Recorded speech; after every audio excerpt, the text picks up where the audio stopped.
우리가 지난주에 과연 진정 기뻐할 수 있을 것인가, 거기에 대한 성경적인 대답을 우리가 나누었습니다. 무엇이라고 했나요? 기독교는 기쁨이 얼마든지 가능하다, 그렇게 확언을 한다는 것이고, 그게 가능한 이유는 예수님께서 우리의 내면을 완전히 새롭게 회복시키는 그런 분이기 때문이라고 이야기했습니다. 주님께 우리가 나아가게 되면 터진 웅덩이와 같았던 우리의 내면, 그 고장난 갈망이 새로워지는 것이죠. 그래서 내면에서부터 솟아오르는 그 생수로 우리가 이 세상을 바라보고 나 자신을 바라보고 우리의 인생을 바라보면서 바로 그럴 때 우리가 기쁨을 누리게 된다고 이야기를 했습니다. 그런데 그것이 그냥 주어지는 것은 아니라고 했습니다. 바울이 그랬던 것처럼 우리 역시도 그런 삶에 대해서 배워야만 하는 것이죠. 그래서 이제 우리가 살펴볼 것은 하나님이 만드신 이 선한 세상, 그분이 우리에게 주시는 모든 좋은 것들로부터 우리가 어떻게 기쁨을 누릴 것인가에 대한 그런 이야기입니다. 그런데 참 재밌는 것은 대한민국을 사는 대부분의 그리스도인들은 실제로 이런 기쁨, 이런 원초적인 기쁨에 대해서 무지하거나 혹은 불편해하는 것처럼 보인다는 겁니다. 간단한 예로 기독교가 그동안 찬양이나 워십 댄스 이외에 세상 노래와 세상 춤에 대해서 그렇게 긍정적인 적이 있기나 했습니까? 실제로 우리의 몸과 물질들로부터 오는 그런 기쁨에 대해서는 묘하게 거부감을 느끼고 또 사람들에게 그런 것들을 좀 숨기려고 하는 그런 경향이 분명히 있었던 것 같습니다. 덕분에 수많은 그리스도인들, 특히 독실하거나 열심을 가지고 있는 분들일수록 특별한 세상에서의 취미가 아예 없는 경우들도 굉장히 많이 보곤 하죠. 프린스턴 신학교의 체리 교수가 오랜 세월 서방 신학을 따르던 기독교가 인간의 원초적 행복에 대해서 다루기 불편해했던 그 이유에 대해서 두 가지를 지적을 합니다. 첫 번째는 신학 자체가, 그러니까 신앙생활이라고 하는 것 자체가 천국에 들어가기 위한 그런 어떤 명제를 가르치는 내용인 줄로 착각을 했다는 데 있다는 거예요. 중요한 건 오직 천국 가는 거, 천국에 들어가기 위해서 어떻게 살아가야 되는가, 이것밖에 없었다는 것이죠. 결국 이 세상에서의 삶에 대해서는 그래서 그렇게 크게 관심을 둘 필요도 없다고 여기고, 이 인생과 이 세상에 대해서 음미하는 그런 일들에 대해서는 아예 무관심했었다는 것입니다. 그리고 이제 두 번째 이유로는 이 세상의 삶에 관심이 없는 건 아닌데, 아니 사실은 관심이 많은데 그렇게 세상을 즐기는 데 관심을 가지는 게 영적으로는 아무런 도움도 되지 않고 오히려 위험한 일인 것처럼 여겼기 때문이라는 겁니다. 한번 생각을 해보세요. 보통 영성을 논하거나 어떤 우리의 신앙을 훈련을 할 때 언제나 사용하는 방식이 무엇이었냐면 수도원적인 영성뿐이었습니다. 그게 무엇인가요? 바로 금욕입니다. 지적 호기심을 절제하고 상상력이나 웃음 같은 것들은 무시하는 게 그게 곧 수도원 운동이었어요. 그러니까 잠자는 거, 또 우정을 나누는 거, 재산, 그리고 성관계까지 모든 영역에서 심각한 제한을 가하는 것을 장려하는 그런 영성이었다는 것이죠. 결국 우리의 몸이 요구하는 모든 것들을 거부하고 제어하고 일상생활과도 완전히 분리되는 길을 택하는 것만이 그게 곧 영성인 것처럼 그렇게 오해될 소지가 굉장히 다분했다는 것입니다. 수도원적인 영성이 완전히 잘못됐다는 이야기가 아니라 균형이 조금 어긋나 있었던 것이고 오직 그것만이 영성을 향한 길인 것처럼 그렇게 여겨졌다는 게 좀 문제였다는 것이죠. 그러니까 자연스럽게 어떤 일이 벌어집니까? 기독교적인 기쁨, 기독교가 추구하는 기쁨이라는 것이 어떻게든 우리의 일상의 삶과는 좀 분열을 시키고 삶에 가득한 일상은 조금 마비를 시켜놔야만, 그렇게 육체의 욕구는 전부 제거해야만 얻을 수 있는 그런 것들로 오해되고 말았다는 것이죠. 어쨌든 이런 상황에서 우리의 기독교는 기쁨의 종교라기보다는 고난과 고통으로 좀 얼룩진 근엄함만 가득한 그런 시무룩한 종교로 변질되고 말았던 것입니다.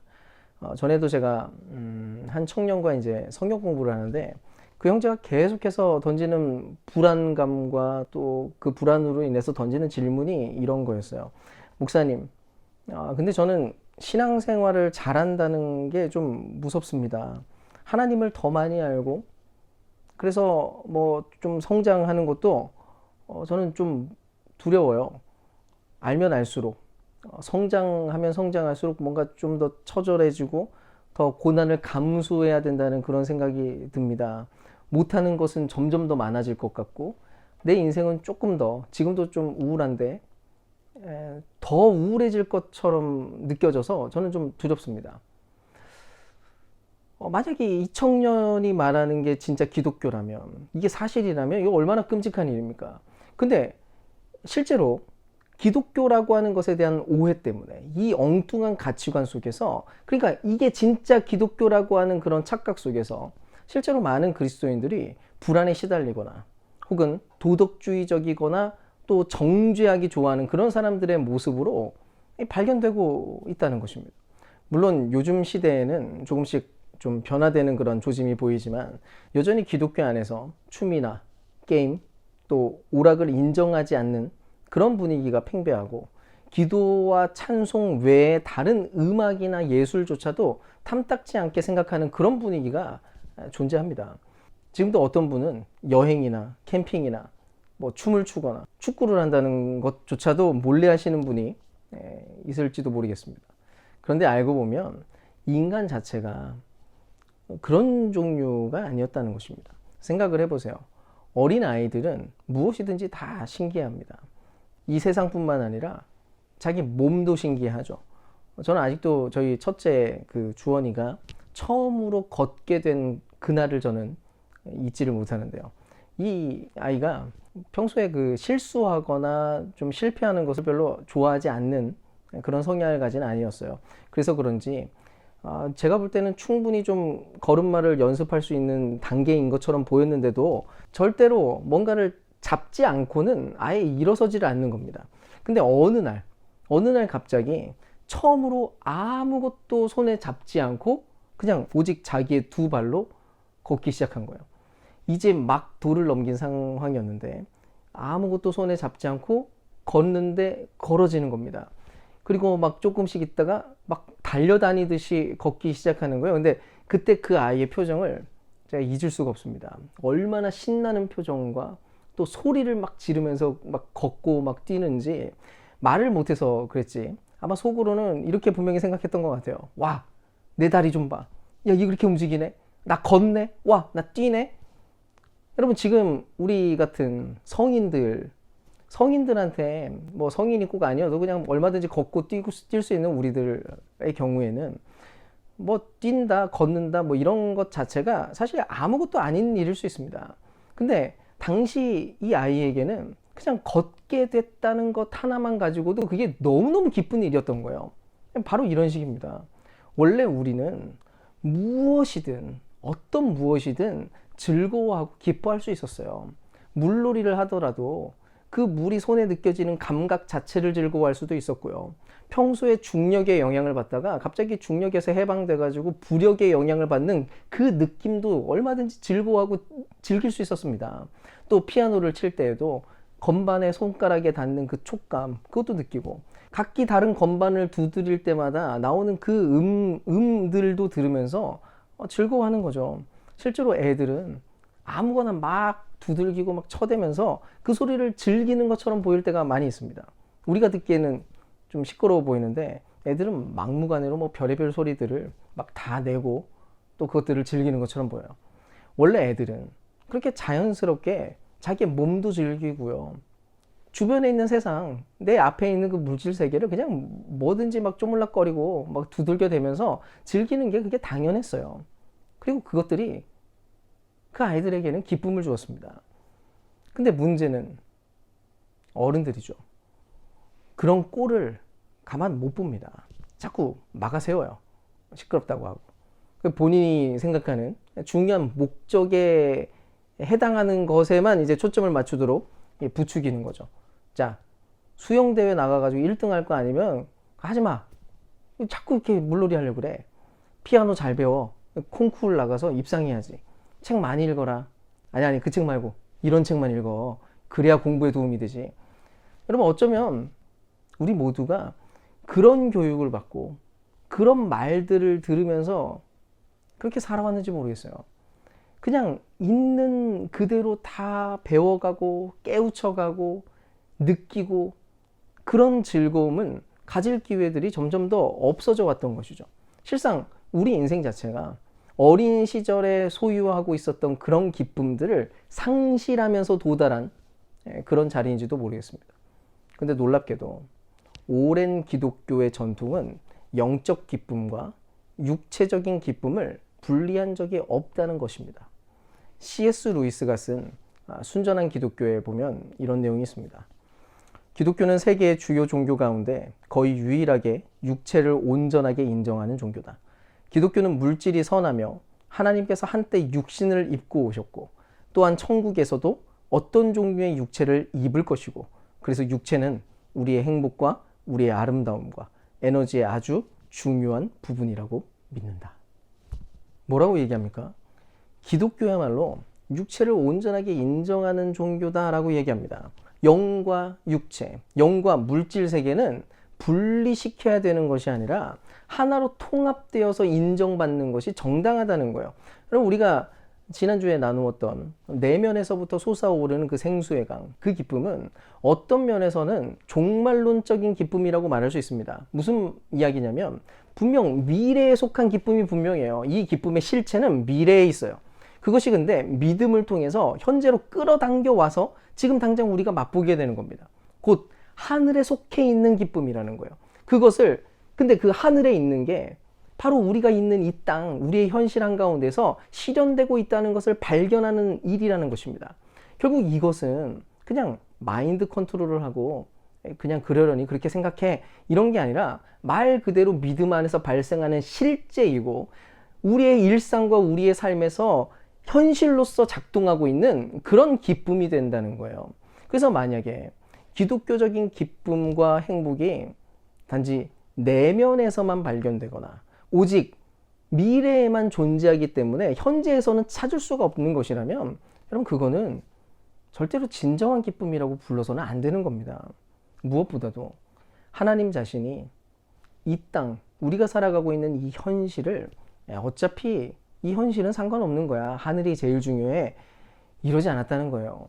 하나님은 끊임없이 이 땅과 현재에 대해서 그분은 반응하고 계셨고 끊임없이 깊은 관심을 그분이 갖고 계셨기 때문입니다. 여러분 신명기 30장 9절을 한번 볼게요. 그러면 주 당신들의 하나님은 당신들이 하는 모든 일에 복을 주시고 당신들 몸의 소생과 가축의 새끼와 땅의 소출을 풍성하게 하실 것입니다. 주님께서 기쁜 마음으로 당신들의 조상이 잘되게 하신 것처럼 기쁜 마음으로 당신들도 잘되게 하실 것입니다. 뭐라고 말합니까? 주님이 조상들이 잘 될 때 기뻤다는 거예요. 이스라엘 백성들 잘 되고 있을 때 그들이 행복하게 살고 그들이 이 땅에서 물질적인 풍요를 누리면서 살고 있을 때 하나님도 기뻤대요. 그래서 여전히 하나님이 기뻐하기 위해서라도 너희들을 잘 되게 하실 것이다. 그렇게 축복하고 있습니다. 하나님은 이렇게 우리가 이 땅의 것들로도 기쁨을 누리고 복을 누리며 살아가기를 그분이 원하시고 그분이 즐거워하십니다. 또 잠언 15장 8절과 예레미야 31장 20절도 한번 읽어볼게요. 악한 사람의 제사는 주님께서 역겨워하시지만 정직한 사람의 기도는 주님께서 기뻐하신다. 또 에브라임은 나의 귀한 아들이다. 내가 가장 사랑하는 자식이다. 그를 책망할 때마다 더욱 생각나서 측은한 마음이 들어 불쌍히 여기지 않을 수 없었다. 나 주의 말이다. 자, 보세요. 하나님은 사람들의 행동 하나하나에 역겨워하기도 하시고 기뻐하기도 하고 때로는 불쌍히 여기거나 슬퍼하기도 한다는 것입니다. 사실 여기만이 아니라 성경 본문을 찾아보면 한두 군데가 아닌 곳에서 하나님의 감정 상태, 하나님의 정서 상태가 포함됩니다. 근데 그 감정과 정서가 무엇 때문에 발생합니까? 바로 우리가 살아가고 있는 현실 때문에. 하나님 자신이 만든 세계에서 일어나는 모든 일들 하나하나마다 영향을 받고 계신다는 거예요. 그래서 탄식하시던 하나님이 홍수를 보내시고 예루살렘의 상황과 백성들의 행동들 때문에 그분은 슬픈 감정과 분노를 표출하기도 하십니다. 또 인간의 기도 때문에 그분은 마음을 바꾸기도 하시고 심지어 직접 인간이 되어서 죽임을 당하기까지 하시는 거예요. 왜 성경이 이런 수많은 감정들, 하나님의 감정들을 표현합니까? 하나님 역시도 이 세상으로부터 기쁨을 찾고 싶으시기 때문이에요. 실상 하나님은 자신이 만든 세계에서부터 기쁨을 끌어올리기를 원하신다는 것입니다. 인간의 모든 말과 활동들로부터 그분이 기뻐하고 싶으신다는 것이죠. 원래 창세기 1장, 2장에서처럼 하나님이 본인이 만든 이 세상을 바라보면서 심히 기뻐하셨습니다. 그리고 아무리 깨진 세상이 되었어도 여전히 시편 곳곳에서는 이 자연의 그 아름다움에 대한 하나님의 탄성, 하나님의 즐거움, 기쁨들이 막 표출되고 있어요. 여전히 아름답게 존재하고 있고 질서 안에서 그래도 작동하고 있는 이 세상이 하나님으로 하여금 기쁨을 유발시켰던 것입니다. 그래서 성경은 곳곳에서 만물에 충만한 하나님의 작품과 그분의 실력과 예술 능력을 기뻐하고 있는 거예요. 잠언 8장 30절, 31절은 또 이렇게 얘기합니다. 나는 그분 곁에서 창조의 명공이 되어 날마다 그분을 즐겁게 하여 드리고 나 또한 그분 앞에서 늘 기뻐하였다. 그분이 지으신 땅을 즐거워하며 그분이 지으신 사람들을 내 기쁨으로 삼았다. 보세요. 이런 기쁨을 누리는 것 자체가 곧 영성이라는 것입니다. 근데 이거는 그냥 천연적인 자연 만물에서만 얻을 수 있는 그런 기쁨을 말하는 게 아니에요. 인간이 하나님의 명령에 따라서 세상을 잘 다스릴 때 그때 나타나게 되는 모든 결과물들도 마찬가지로 기쁨을 주는 것들이라는 것입니다. 신명기 26장 10절, 11절 오늘 읽은 본문이죠. 주님께서 내게 주신 땅의 첫 열매를 내가 여기에 가져왔습니다. 그리고 당신들은 그것을 주 당신들의 하나님 앞에 놓고 주 당신들의 하나님께 경배드리고 레위 사람과 당신들 가운데서 사는 외국 사람과 함께 주 당신들의 하나님이 당신들과 당신들의 집안에 주신 온갖 좋은 것들을 누리십시오. 뭐라고 말합니까? 하나님이 당신들과 당신들의 집안에 주신 온갖 좋은 것들을 누리라. 그렇게 얘기합니다. 여러분, 이것은 결국 인간이 수고했었던 그 당시에 그 농산물뿐만 아니라 요즘 이 시대에 각종 공산품들과 건축물 그리고 온갖 다양한 기술들이 전부 다 총망라된 이야기들입니다. 인간들에게 이런 지혜를 주신 하나님을 찬미하고 그래서 인간의 그 다스림으로 인한 모든 결과물들을 얼마든지 우리가 즐거워할 수 있다는 거예요. 열심히 수고하고 번 그 돈 받고 나서 즐거워할 수 있습니다. 월급 받으면서 기뻐하는 거죠. 내가 열심히 일했고 그래서 받은 이 돈 얼마나 귀한가. 그런다고 속물이 아닌 거예요. 세속적인 게 아닙니다. 다시 말하지만 영성은 통합적인 것입니다. 영과 육을 분리할 수 있는 게 아닌 거예요. 그래서 우리가 이런 기쁨을 회복하기 위해서 반드시 해야 될 것이 있습니다. 첫 번째는 그동안 우리가 가지고 있었던 잘못된 세계관을 수정하는 것입니다. 여러분, 우리나라가 가지고 있는 그 유교적인 영향이든 혹은 그동안 우리 신학적으로 이분법적인 그런 방식의 신학이 문제이든지 간에 영과 육을 분리하는 경향, 또 이 세상에 속한 몸과 물질에 관련된 그런 개념들을 뭔가 열등하거나 의미 없다라고 생각하는 그런 생각들을 전부 거절하는 것입니다. 음식이나 자연의 경치는 물론이고 노래와 춤과 각종 예술이나 기술들, 그런 것들을 그냥 단지 세속적이다라고 분리해버리지는 말라는 것입니다. 여러분, 우리가 믿는 것은 하나님이 지으신 모든 것이 선하다는 것입니다. 물론 우리는 여전히 깨진 세상과 하나님이 원래 의도했던 원래의 세상을 분별하는 일이 너무나도 중요합니다. 즉, 어느 부분이 오염되어서 그것들을 걸러내야 되는지도 파악해야 되고요. 또 아무리 좋은 것이라고 해도 하나님을 그게 대신하는 수준이 되어버리거나 그것을 의지하거나 혹은 중독이 되어버리면 그건 역시 우상 숭배라는 것을 알고 있어야 됩니다. 하지만 그렇다고 모든 것을 거절하는 것이 진정 기독교는 아니라는 것을 알아야 한다는 것이죠. 오히려 고통과 아픔이 많은 세상이지만 그래도 이 안에서 기쁘게 살아가는 것을, 얼마든지 그런 것을 즐거워하고 웃으면서 살아가는 것을 하나님은 원하고 계십니다. 그게 바로 기독교 영성인 거예요. 그래서 두 번째로 해야 될 일은 이제 이 세상의 것들을 새로운 방식으로 바라보고 또 맛보는 법을 배워야 한다는 것입니다. 한번 예를 들어보겠습니다. 어떤 사람이 음식을 먹으려고 하는데 이런 식으로 말하는 거예요. 이거 비싼 거야. 비싼 거니까 많이 먹어야 돼. 남기지 마. 이게 무슨 관점이에요? 더 많이 잘 먹을 이유가 비싸서래요. 이런 관점은 물질주의적인 가치관인 겁니다. 근데 만약에 우리가 떡볶이 하나를 먹더라도 와, 떡이 쫄깃쫄깃하고 와, 매운맛이나 이 단맛과 이 조화가 너무 적절하고 참 맛있다. 이렇게 생각을 하면서 떡볶이를 먹으면 여러분 이게 곧 신앙적이고 영적인 기쁨을 누리는 일이 된다는 거예요. 무슨 말이냐면 영적인 것이 어떤 고상하거나 현실과 동떨어진 개념이 아니라는 것입니다. 그저 하나님이 우리에게 주신 이 미각을 무시하지 않고 맛있게 느낀 것은 맛있다라고 표현을 하고 음미하고 감탄하라는 거예요. 그럴 때 이 일은 곧 영적인 일이 되는 것입니다. 제가 평소에도 자주 말하는 것 중 하나가 치킨이에요. 치킨. 정말 먹을 때마다 저는 치킨 먹을 때마다 늘 하나님께 감탄하게 됩니다. 어떻게 하나님은 이렇게 맛 좋은 요리가 가능하게 이 세상을 만들었을까? 어떻게 닭을 이렇게 만들어 놨을까? 게다가 전 세계에서 매일매일 엄청나게 많은 닭들이 요리되고 있는데 어떻게 멸종이 되지 않을까? 와, 진짜 놀라운 번식력 아닌가? 무엇보다도 야, 이거 너무 맛있는데 하나님 너무 감사합니다. 바로 이런 식이에요. 모든 것들에 대해서 감탄하는 법을 연습하고 배우면 우리가 영적인 기쁨을 맛볼 수 있습니다. 사과를 깎아 먹을 때에도 잘 익은 그 붉은 때깔을 바라보면서 탄성을 질러보기도 하고, 딸기를 먹으려고 하는데 그 딸기에 흐르는 그 윤기에 감탄해 보기도 하고, 온갖 것들에 대해서 우리가 보고 느끼고 감각하는 것들에 대해서 칭찬하면서 그렇게 먹고 그렇게 마시고 그렇게 누리고 그렇게 도구들도 사용해 나가다 보면 그것 자체가 모든 우리의 인생과 일상이 우리의 기쁨이 되는 것입니다.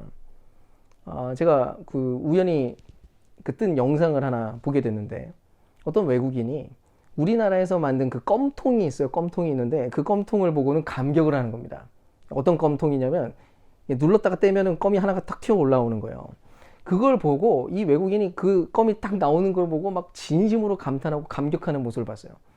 제가 그 영상을 보는데 제가 기분이 좋더라고요. 아마 그 뚜껑을 개발한 사람이 그 영상을 봤다면 얼마나 또 기뻤을까요?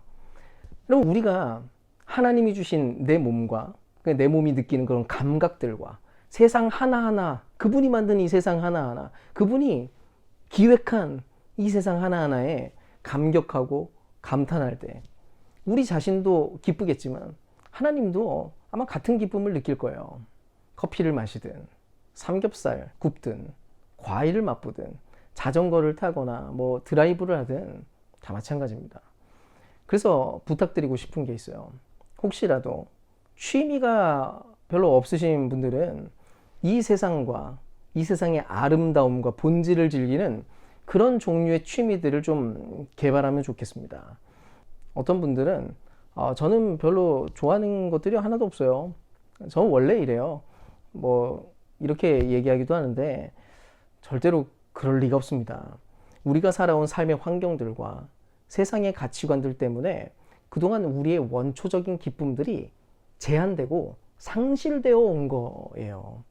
빨리 성공해야 돼서, 돈을 더 많이 벌어야 해서, 좋은 스펙을 쌓기 위해서 온갖 다른 우리의 인생의 목적들이 너무 중요해져 버리다 보니까 하나님이 주신 모든 원초적인 기쁨들은 등한시하게 된 것인지도 모른다는 것입니다. 그럼 기억하십시오. 하나님은 처음부터 이 세상을 우리를 위해 주셨습니다. 하나님이 기뻐하시는 세상을 인간인 우리 역시 기뻐하는 게 그게 너무 당연한 거예요. 그래서 맛있는 것도 먹고 멋진 경치도 즐겨보고 하나님이 주신 것들을 있는 그대로 느끼며 감탄하는 연습도 우리가 할 필요가 있습니다. 그런 면에서 이번 주도 미션을 드리려고 해요. 간단합니다. 일주일 동안 무엇을 먹든지 또 무엇을 마시고 무엇을 하든지 감탄사를 많이 외쳐보시는 거예요. 와, 좋다. 와, 너무 맛있다. 아름답다. 너무 멋지다. 뭐든 좋습니다. 다만 억지로 하지 마십시오.